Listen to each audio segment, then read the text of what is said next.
Hello mga tol, tayo ngayon ay mag-unbox, magpapalipad tayo ng drone, syempre. Ito yung first practice natin. So, tabi muna natin itong mga...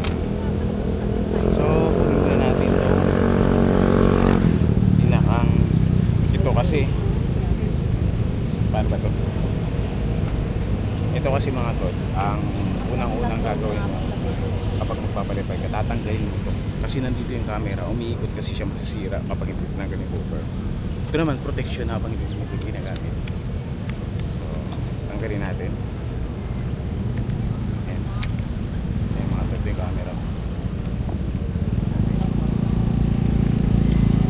Tapos,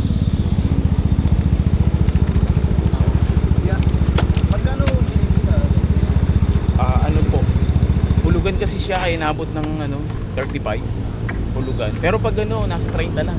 pagkano? Oo, pag Ano yun yun, pati sa likod yun sa oo, 360 yan. May set siya 360, merong i-ano mo lang siya sa move. Maganda din quality niya. Oo, maganda siya. Dati kasi ginagamit ko GoPro eh. Nasira na. Oo. Sa ano lang eh. Meron din 360 yun. Sige ah. Sige, salamat.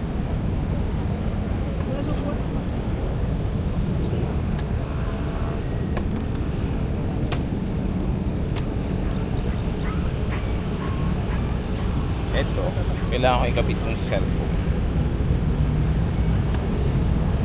So, meron siya kasing cord dito mga tol. Alam ko ulit dito ba?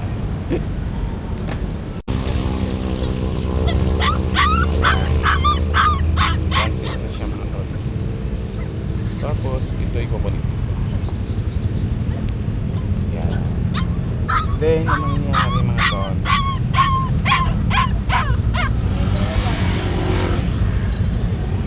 punta na tayo sa apps.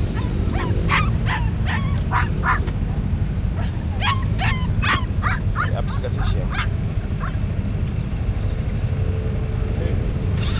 Tapos dapat buhay pala yung Bluetooth.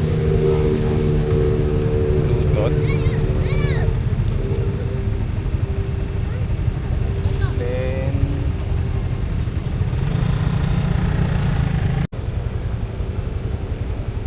yun na rin natin on.